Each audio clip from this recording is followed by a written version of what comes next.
Au nom du Père et du Fils et du Saint-Esprit, ainsi soit-il. Notre Père qui êtes aux cieux, que votre nom soit sanctifié, que votre règne arrive, que votre volonté soit faite sur la terre comme au ciel. Donnez-nous aujourd'hui notre pain de chaque jour. Pardonnez-nous nos offenses, comme nous pardonnons à ceux qui nous ont offensés. Et ne nous laissez pas succomber à la tentation, mais délivrez-nous du mal, ainsi soit-il. Saint Pilice, au nom du Père et du Fils et du Saint-Esprit, ainsi soit-il. Enfin, dernier texte pour aujourd'hui, une encyclique aux évêques d'Italie, Pieni l'Animo, du 28 juillet 1906.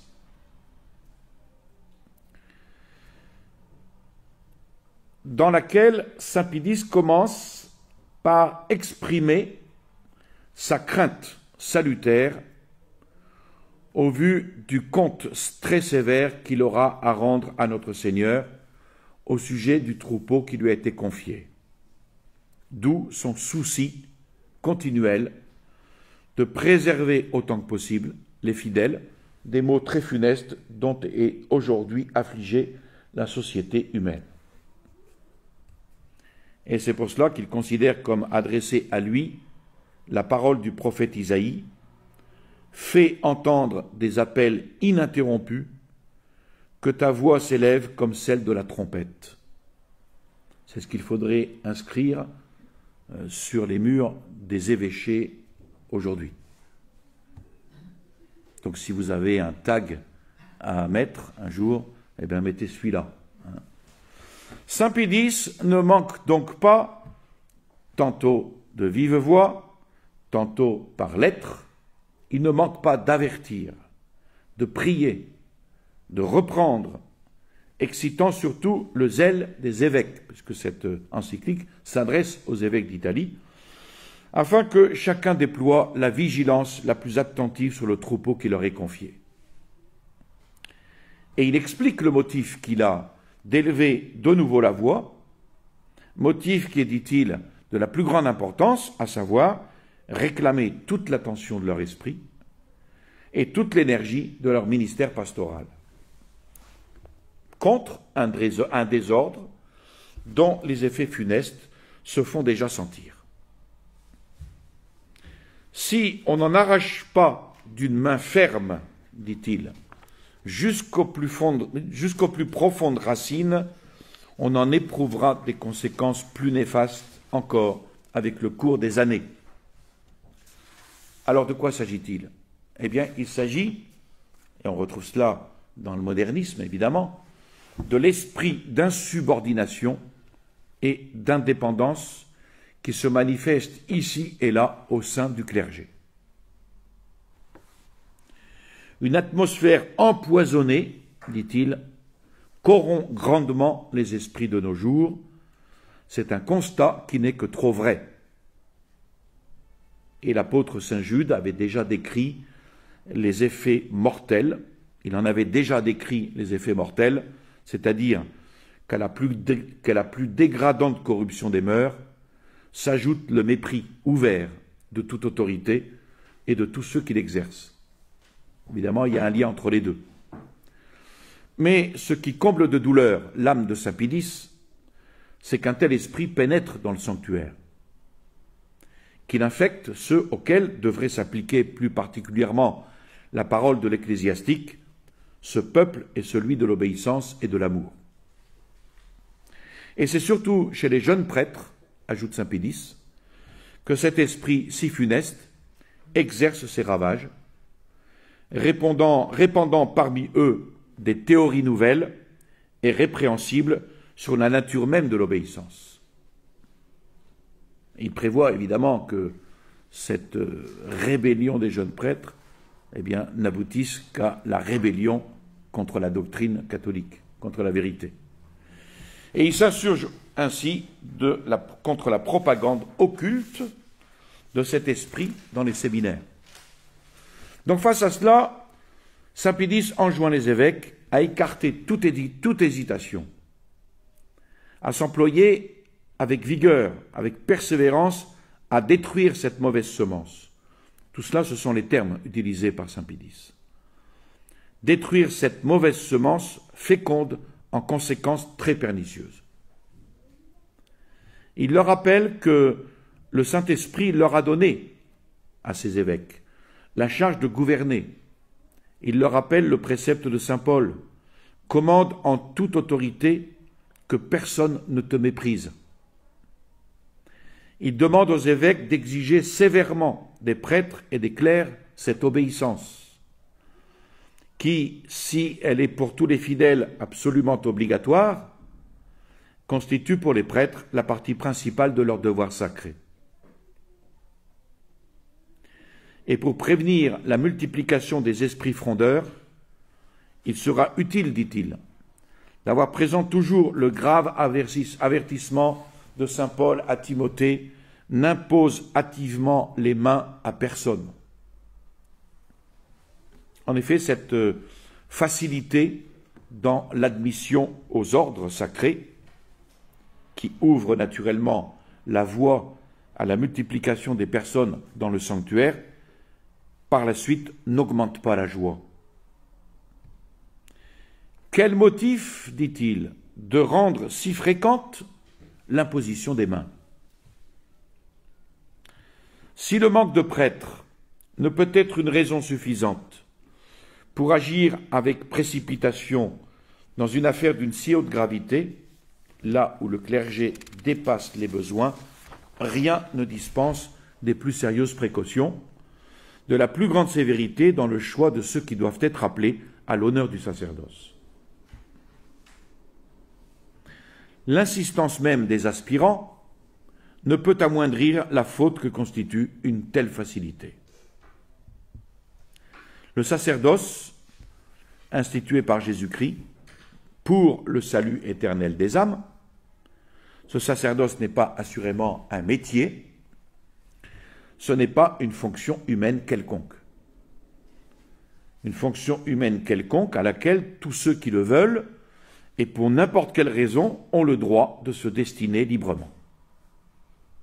En conséquence, les évêques doivent fixer les promotions aux ordres, non pas d'après les désirs ou les prétentions des aspirants, mais comme le prescrit le Concile de Trente, suivant le besoin des diocèses.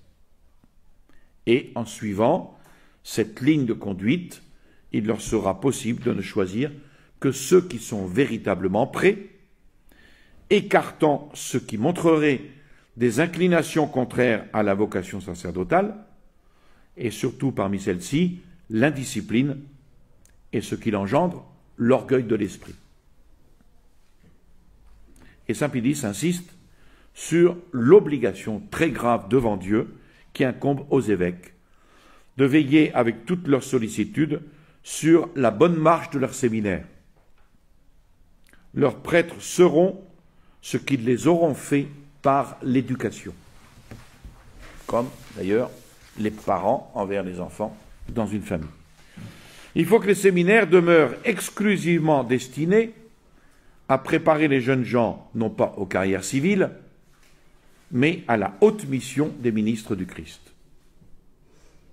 Qu'on fasse donc les études de philosophie, de théologie, de sciences annexes, spécialement de la Sainte Écriture, mais en se conformant aux prescriptions pontificales et en étant fidèles à l'étude de saint Thomas d'Aquin. Que les évêques exercent la plus scrupuleuse vigilance sur les maîtres et sur leur doctrine, rappelant au devoir ce qui suivrait certaines nouveautés dangereuses, mais elles existaient à son époque, évidemment, et éloignant impitoyablement, dit-il, du professorat ce qui ne profiterait pas des admonitions reçues. La fréquentation des universités publiques ne sera point permise aux jeunes clercs, sinon pour des raisons très graves, et avec les plus grandes précautions de la part des évêques. Que l'on empêche absolument les élèves des séminaires de prendre une part quelconque aux congrégations extérieures, aux agitations extérieures, et pour ce motif, leur soit interdite la lecture des journaux et revues, sauf pour ces dernières et par exception, si elles contiennent des principes solides et si elles sont jugées utiles par l'évêque pour les études des élèves. Alors tout cela, ce sont des prescriptions que saint Pédis demande, et ça fait partie du combat contre le modernisme. Il faut bien le voir là-dessous. Que l'on maintienne le règlement avec la plus grande vigueur et la plus grande vigilance, que dans chaque séminaire, il y ait un directeur spirituel, mais non pas n'importe qui, un homme d'une prudence au-dessus de l'ordinaire, un homme expert dans les voies de la perfection chrétienne, un homme entretenant les jeunes dans une ferme piété qui est le premier fondement de la vie sacerdotale. Alors, si ces règles sont consciencieusement et constamment suivies, elles apporteront la certitude formelle d'avoir un clergé qui sera la joie et la couronne des évêques. Mais il en est un autre, saint Pédis déplore le désordre d'insubordination et d'indépendance. Mais il en est un autre chez quelques membres du jeune clergé qui va beaucoup plus loin et dont les résultats pernicieux sont beaucoup plus considérables. Il veut parler de ceux qui, si profondément envahis par cet esprit si mauvais que, abusant du ministère sacré de la prédication, ils s'en font ouvertement, pour la perte et le scandale des fidèles, les défenseurs et les apôtres. Que les paroles du prophète Naoum n'aient jamais à se vérifier pour aucun d'eux. Elles sont très belles, ces paroles. Tes pasteurs se sont endormis. Ça aussi, vous pouvez taguer ça. Tes pasteurs se sont endormis.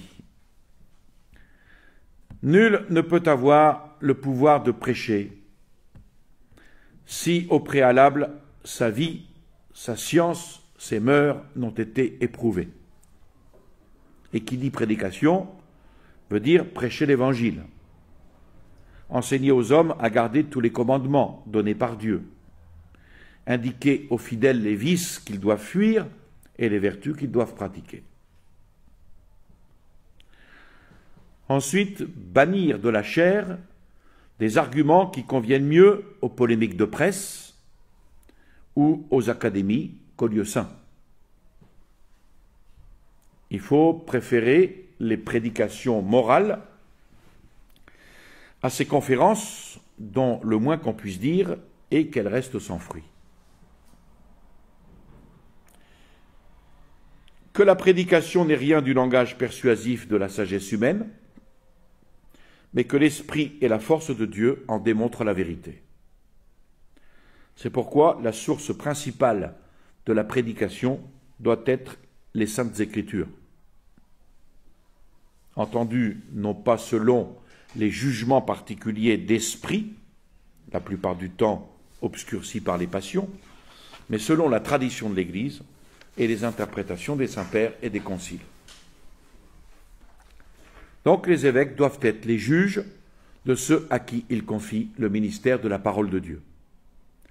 Et si ces derniers sont plus préoccupés de leurs intérêts propres que de ceux de Jésus-Christ, plus avides de succès mondains que soucieux du bien des âmes, eh bien les évêques doivent les éloigner de la chair, les avertir, les corriger. Et si cela ne suffit pas, les écarter inexorablement d'une charge dont ils se montrent complètement indignes. Et les évêques doivent d'autant plus user de cette vigilance et sévérité que le ministère de la prédication leur appartient tout à fait en propre et constitue une partie principale de la charge épiscopale. C'est eux qui doivent répondre devant Dieu de la manière dont le pain de la parole divine est distribué aux fidèles. Et puis, il aborde un autre sujet, il finit par ce sujet-là, un autre terrain où aujourd'hui, saint Pédis s'aperçoit que dans le jeune clergé, il se rencontre un affranchissement du joug de l'autorité légitime. c'est celui de l'action populaire chrétienne. Et l'esprit typique du sillon, de la démocratie chrétienne. Cette action n'est pas en elle-même répréhensible. Elle ne porte pas de sa nature au mépris de l'autorité. Mais beaucoup, se faisant de son objet une idée fausse, se sont volontairement éloignés des règles de sage direction prescrites par le Saint-Siège. Il suffit de se référer à l'instruction que la Sacrée Congrégation des Affaires ecclésiastiques extraordinaires avait publiée le 27 janvier 1902 au sujet de cette action populaire chrétienne. Et Saint Pie en renouvelle toutes les prescriptions. Pour ce qui concerne la fondation, la direction des journaux et revues, le clergé a l'interdiction d'assumer, sans l'autorisation préalable des ordinaires, la direction des journaux quotidiens ou de publications périodiques. Deuxièmement, aucun membre du clergé ne peut, sans l'assentiment préalable de l'évêque, publier d'écrits d'aucune sorte, soit en matière religieuse ou morale, soit de caractère purement technique. Troisième point, pour la fondation des cercles et des sociétés, les statuts et règlements doivent d'abord être examinés et approuvés par l'ordinaire. Quatrième point, les conférences sur l'action populaire chrétienne ou sur quelque autre sujet que ce soit ne pourront être données par un prêtre ou un autre clerc sans la permission de l'ordinaire du lieu. Cinquième point, tout langage qui pourrait inspirer au peuple de l'aversion pour les classes supérieures est et doit être considéré comme absolument contraire au véritable esprit de la charité chrétienne. Ici, évidemment, il fait allusion à la lutte des classes. Sixième point, il faut pareillement réprouver dans les publications catholiques tout langage qui, animé d'un esprit de nouveauté malsaine, tourne en dérision la piété des fidèles et où il est question de nouvelles orientations de la vie chrétienne, de nouvelles directions de l'Église, de nouvelles aspirations de l'âme moderne, de nouvelles vocations sociales du clergé, de nouvelles civilisations chrétiennes et autres choses semblables. Les prêtres, spécialement ceux qui sont jeunes, bien qu'ils agissent de façon louable en allant au peuple, doivent cependant procéder en cela avec le respect dû à l'autorité et aux ordres des supérieurs ecclésiastiques.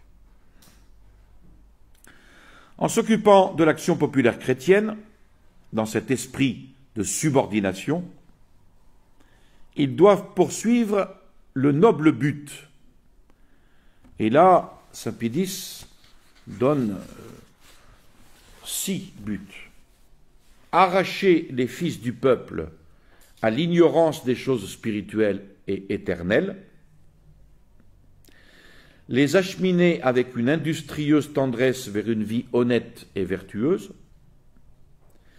raffermir les adultes dans la foi en dissipant les préjugés hostiles et les exhorter à la pratique de la vie chrétienne,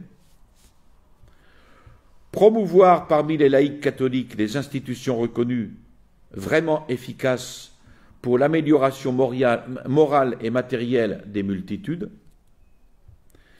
défendre par-dessus tout les principes de justice et de charité évangélique dans lesquels trouvent un juste équilibre tous les droits et les devoirs de la société civile, et enfin, ne jamais oublier que même au milieu du peuple, le prêtre doit conserver intact son auguste caractère de ministre de Dieu, lui qui a été mis à la tête de ses frères pour le bien des âmes. Donc toute manière de s'occuper du peuple au détriment de la dignité sacerdotale, des devoirs et de la discipline ecclésiastique ne pourrait être que hautement réprouvée. C'est déjà une condamnation des prêtres ouvriers. Alors, saint Pie X, pour opposer une digue efficace à ce débordement d'idées et à ce développement de l'esprit d'indépendance et de l'esprit de nouveauté, interdit à tous les clercs et prêtres de donner leur nom à toute société qui ne dépendrait pas des évêques. Et d'une manière spéciale, il défend aux clercs, sous peine d'inhabilité aux ordres sacrés, et aux prêtres sous peine de suspensa divinis, c'est-à-dire d'interdiction d'exercer leur sacerdoce, il défend aux clercs de s'inscrire dans la Ligue démocratique nationale. Et saint Pie X termine en donnant dispositions et prescriptions, dont les principales sont celles-ci: prévenez le mal, où heureusement il ne se manifeste pas encore, conjurez le mal avec promptitude là où il commence à paraître, et dans les endroits où par malheur il a déjà atteint son développement, extirpez-le d'une main énergique et résolue. C'est-à-dire, veillez, ayez l'œil, et puis, s'il est trop tard, frappez.